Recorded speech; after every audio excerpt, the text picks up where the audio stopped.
Hi, this is the Bi-Weekly Show, and I'm Kyle Schickner. Welcome. Today, I don't even want to get into it.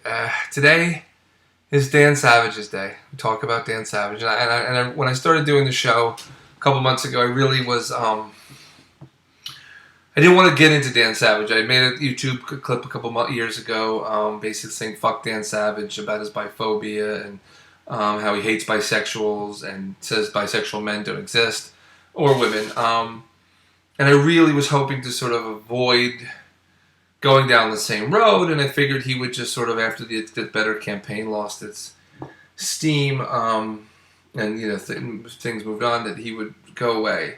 But he's got a new book out, and he's out doing all the local talk shows, and the book is filled with hatred towards bisexuals. Number of comments on the local what he's doing, the press, saying things, and so part of this is about Dan Savage. But the bigger concern for me, the bigger fear, is all of his sort of rabid fans. That there's been a lot of stuff on the internet, bisexual people saying, "Hey, what is this guy doing? Stop it! You're being biphobic, and he's not an icon. He's not a positive role model for the LGBT community because he is being so anti-bisexual, being so biphobic, and the gay men in particular are just these so angry. How dare you how dare you speak about him? It reminds me of my grandmother when people used to say Jesus Christ. She'd be like, don't take the Lord's name in vain. Don't say anything about Dan Savage. And it's like bullshit. I mean, what frustrates me is that, and then there's GLAAD. And GLAAD is out there making sure people, that images of gay, lesbian, bisexual, transgender folk are they're positive and they're not stereotypes, and they're quick to jump on somebody that's homophobic or against gay men or lesbians. But here's what's frustrating. Here's what scares me about the whole thing. It doesn't surprise me, but it scares me. Is that okay? Well, where's GLAAD now? Jumping on Dan Savage and saying, hey, wait a minute, just because you are an ally into the gay community or part of the gay community doesn't mean you are about beyond reproach. You can't say these things, just like if some preacher down in Alabama said it, GLAAD would be all up or there was a TV show on the Redneck channel that was sort of homophobic. GLAAD would be all over them. And I don't understand why GLAAD doesn't have that same thing. It's when I started 2 years ago with the fuck Dan Savage thing, I jokingly started on Facebook, bad, bisexuals against douchebags, because obviously GLAAD wasn't looking out for our best interests. And I think that we still need a watchdog group sort of saying to the straight community, and also the gay and lesbian and transgender community, if and when that ever happens, to say, hey, not if and when it does, and I'll get into that in another episode, but hey, no, stop, you can't do this, that's hate speech, it's biphobic.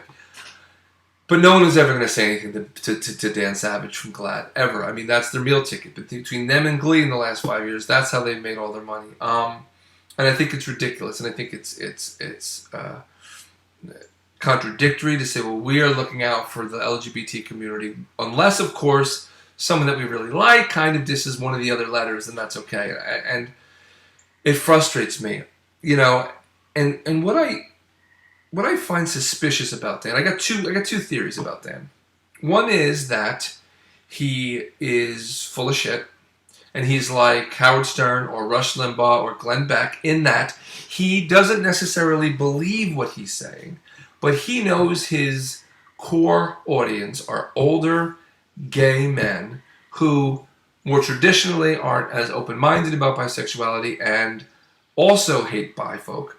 And therefore, he's going to write the thing so then they can get on board and say, yes, I agree, Dan, see, you're saying everything I've always said. So either he's sort of this huckster who knows his audience and knows what to say and gets everybody riled up while he collects all of the money on the book sales, or he is, here's the other theory, is that he is a frustrated, he when he was a teen and a skinny, picked on teen, he he looked at bisexuality as hopefully like this, as a savior, that hopefully he was bi, that hopefully that could work, and he clinged to that, and found out that in fact he's not bi, that he's gay, and there was a feeling of betrayal in his psyche that that was his last chance to be less different, that he could have made that work, he could have faked that a little better.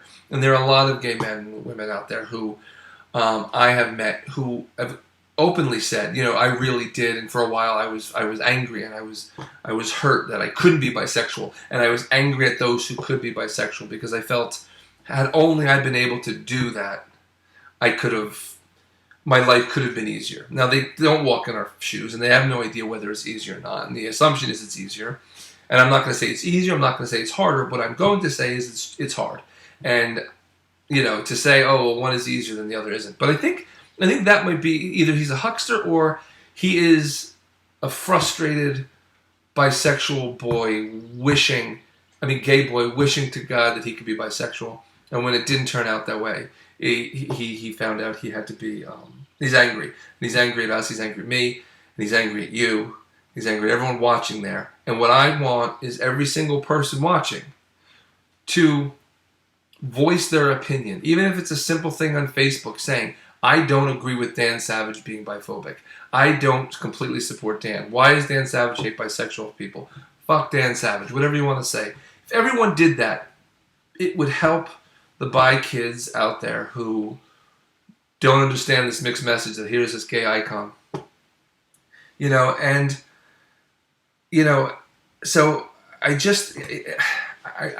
if you look at him, it's so interesting too, because he is now preaching to his core audience, which is older gay men, because he is also now an older gay man. When he started, he was this hot, some people say hot, young, kind of irreverent guy, but he's been around for a while now. He's old, and have you seen him lately? I mean, have you seen his arms? I mean, he needs to. It's a good thing that GLAAD and the gay, lesbian, transgender community, bisexual, don't have HGH testing, because his arms got big really, really quickly. I mean, I'm just saying. I'm not saying steroids are involved. I'm just saying Barry Bonds saw him a couple weeks ago and said, really, dude, you need to calm down with that. So, I don't even like having this conversation, but that's all that's been on the web. That's all people have contacted me. What are you going to do about Dan Savage? What are you going to do about Dan Savage? I've reached out and tried to have a conversation with Dan and maybe have a debate with Dan. Of course, he's not going to do anything that doesn't have his guests, his hosts, and his people kiss his ass and metaphorically go down on their knees for him. So therefore he's a coward. And for those that say, well, don't say anything bad, Dan's never said anything bad about bisexuals. Open your eyes, read a book, and see just what he's saying. So, that being said, I'm going to segue very clunkily into saying, if I ever be on Survivor, I will never talk about Dan Savage on Survivor. Mark Burnett, if you're out there, I want to be that first openly bisexual male on Survivor. I will be outspoken. I will be annoying. I'll probably be voted off very soon. I don't really believe that. I think I'm going to win. And this is my 7th or 8th week imploring anyone out there to write your congressman that I need to be on Survivor. All right, that's it for this week. A little lighter tone than last week. And again, Dan, come on, man. Just, you don't like it when people call you names. Why are you doing it to us?